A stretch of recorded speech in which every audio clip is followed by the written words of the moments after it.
saludo para todos quienes están presentes y lo mismo para quienes observan este video, un saludo muy especial.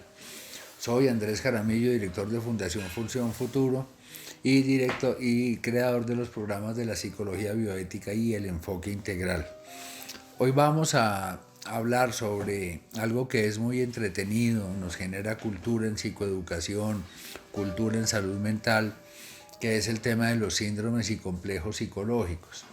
Mucho hemos oído nosotros hablar de que usted tiene un complejo psicológico, un complejo de inferioridad o que ahí hay un síndrome psicológico.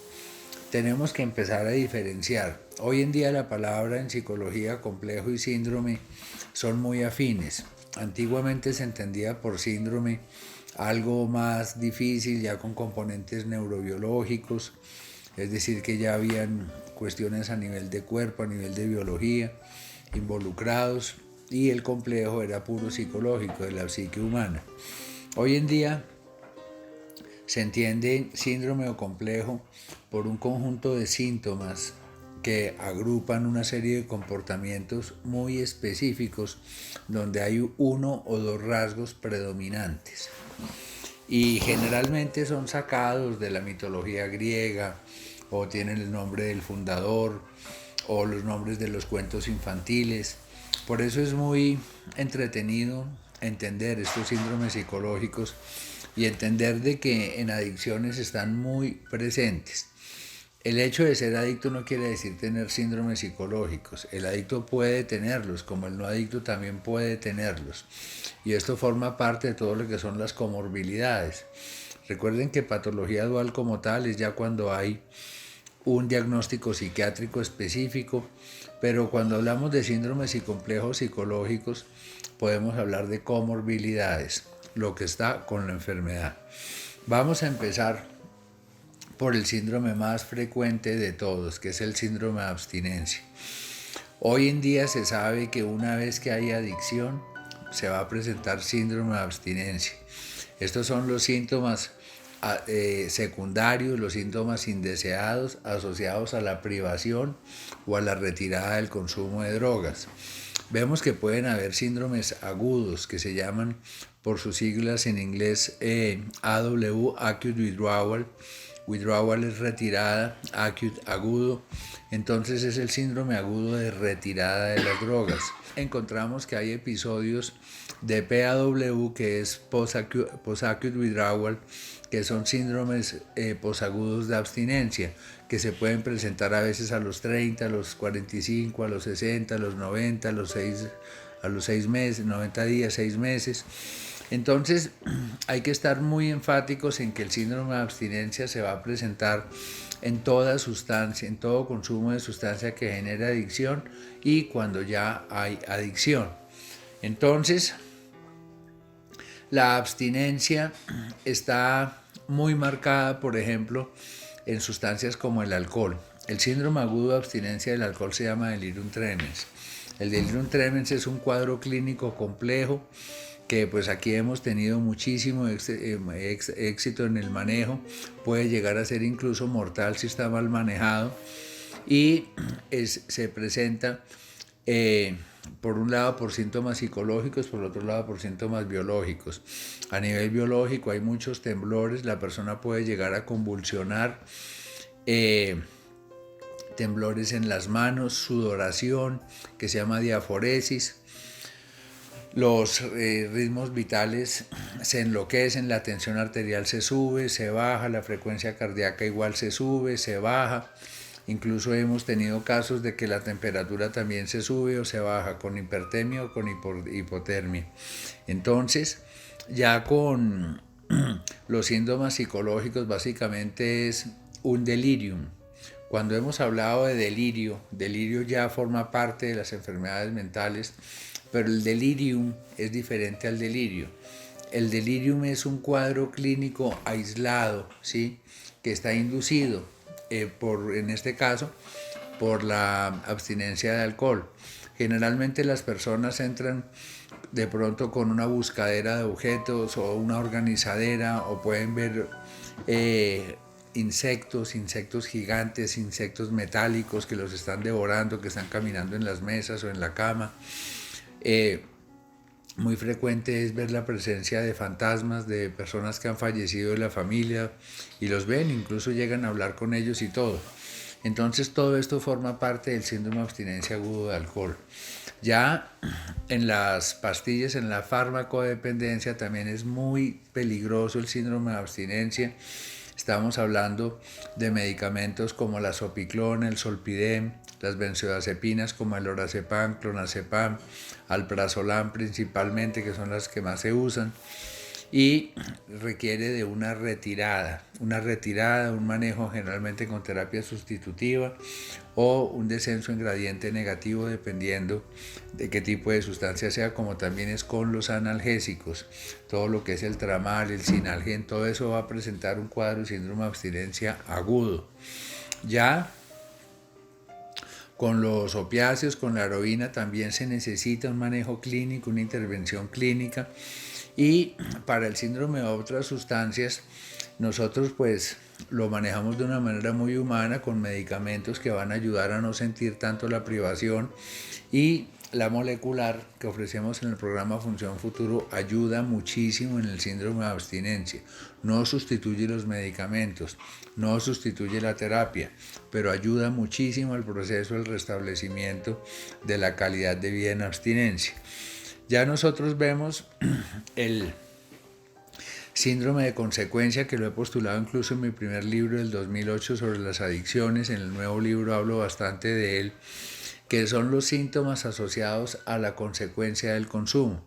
Cuando nosotros vimos los estados cerebrales de la adicción, que está la abstinencia en sobriedad, está la alostasis adictiva, que son unos deseos inconscientes que el cerebro quiere llegar nuevamente al episodio de descarga. Después está el craving, que son las apetencias. Ya por último está el acting out adictivo, que es la compulsión, para entrar ya a todo lo que es la descarga.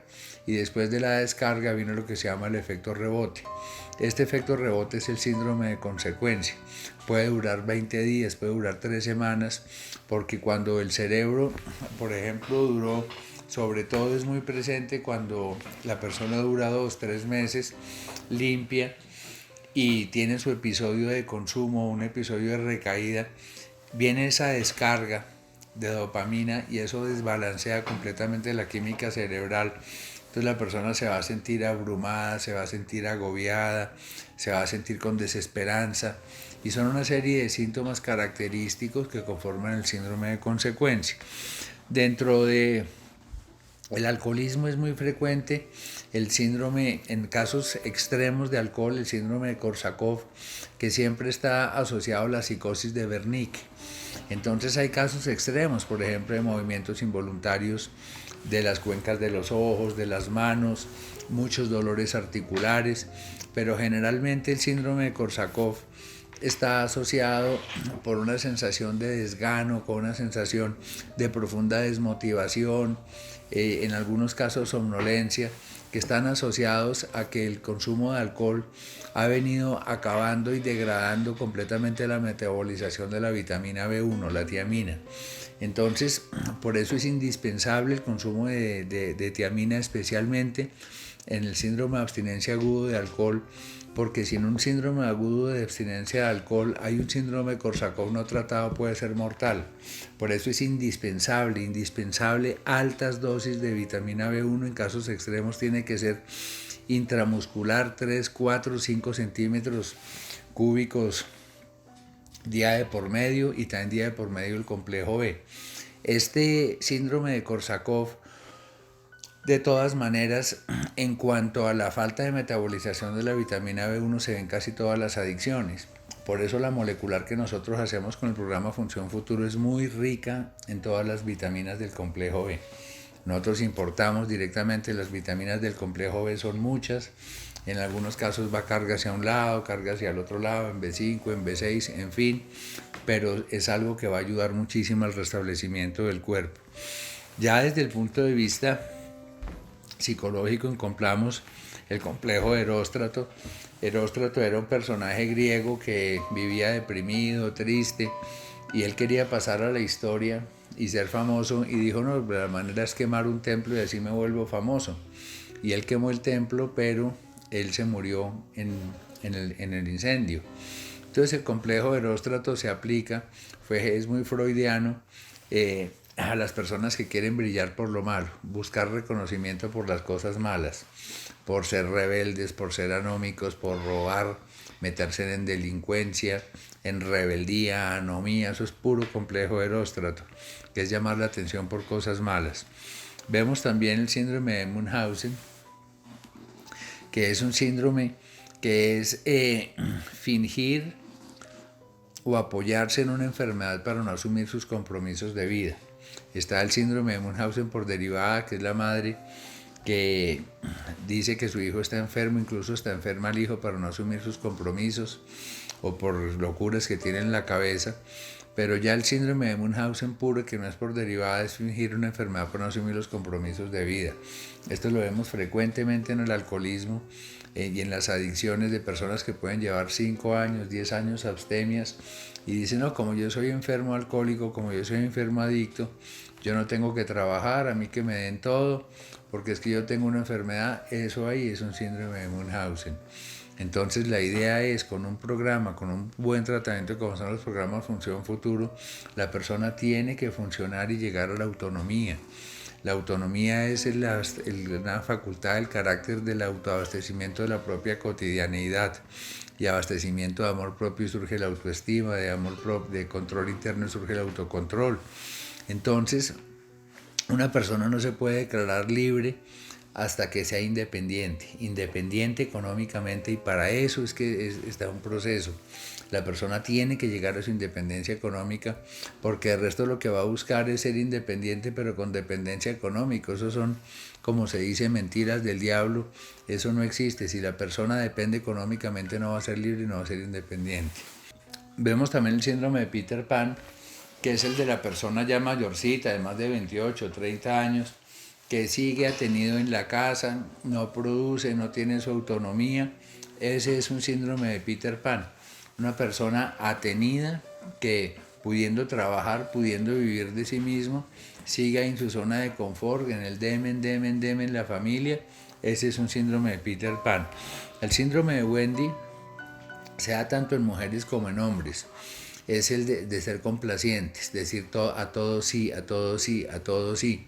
Personas que incluso desmontan su frontera social, sus límites, hacen demasiadas concesiones a otras personas, incluso en contra de sus propios designios, porque hay un síndrome de Wendy.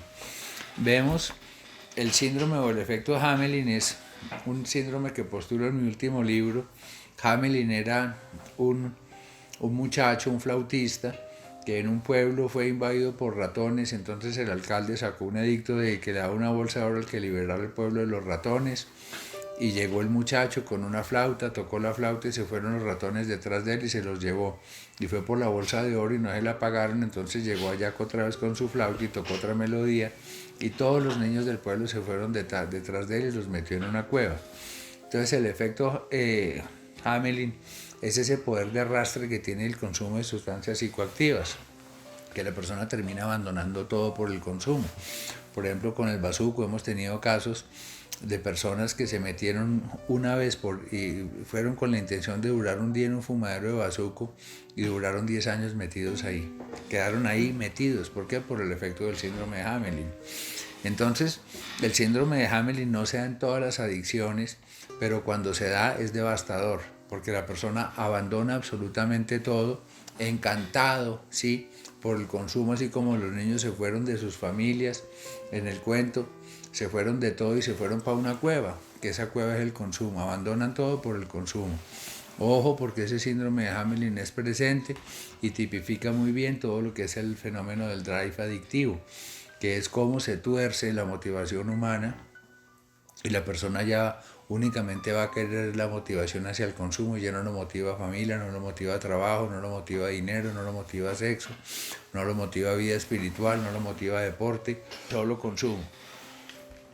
Vemos el síndrome de Tourette, que aun cuando puede llegar a extremos muy grandes de vociferaciones para aliviar las cargas tensionales, las cargas de ansiedad, las cargas emocionales.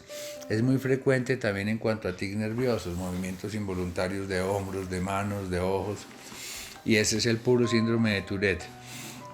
Nosotros acuñamos también el famoso síndrome de Cronos, que en la mitología griega Cronos fue el padre de los titanes y que él tenía los hijos y se los comía apenas nacían del vientre de la madre.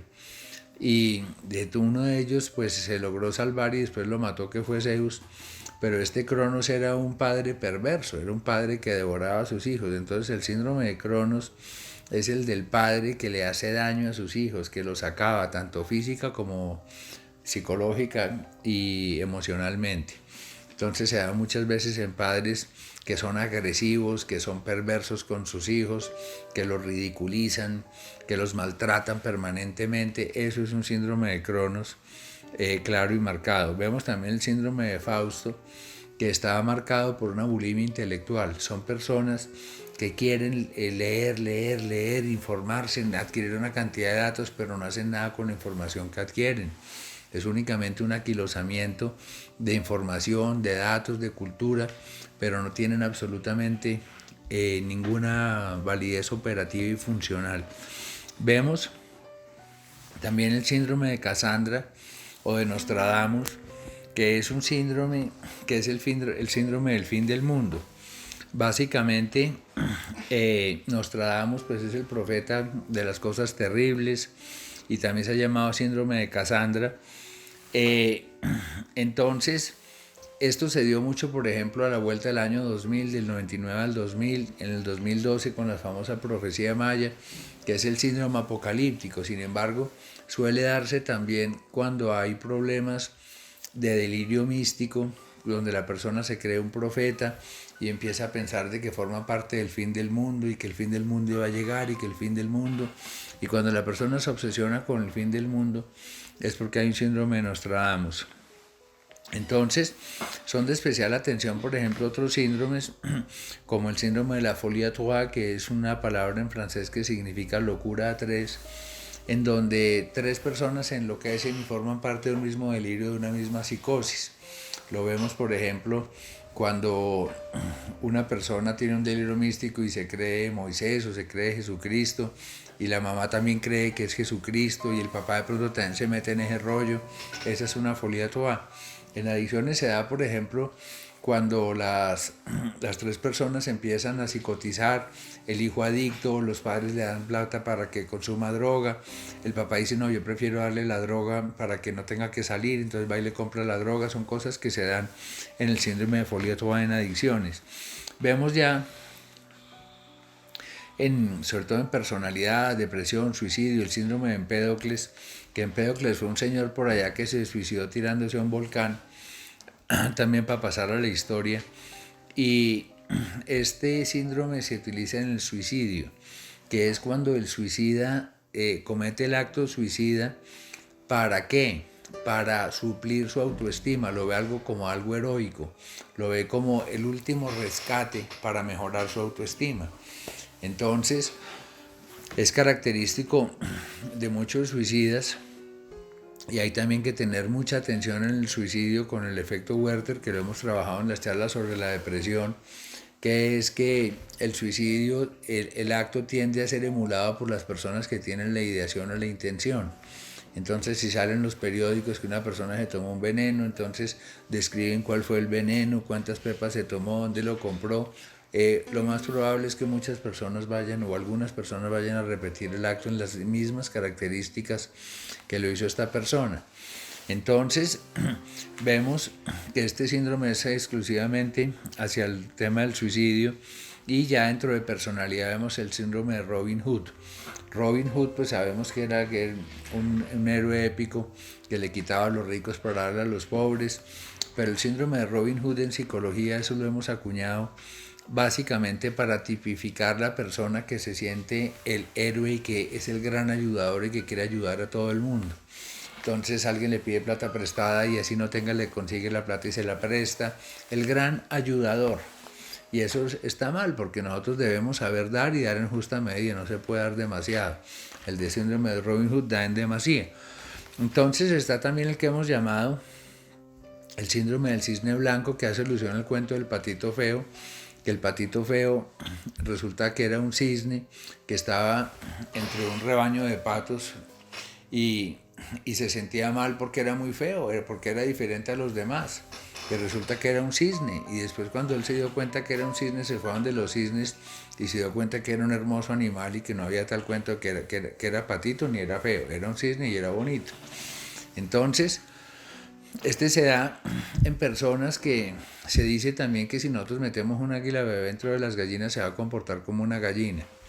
Entonces, la persona tiene grandes habilidades, grandes talentos, grandes virtudes, pero no las ve, ¿sí? No las ve y se comporta, ¿sí? Como las personas de su alrededor, estando en un escalafón sociocultural mucho inferior. Entonces no se da cuenta de su valor. Ese es característico, por ejemplo, el de la persona que fue criada en una muy buena familia, muy buena educación, muy bien hablado, y el muchacho terminó hablando ñero, terminó con las peores andanzas. ¿Por qué? Porque ahí hay un síndrome del cisne blanco, que la idea es que deje todos esos comportamientos de patito feo y se vuelva un cisne blanco.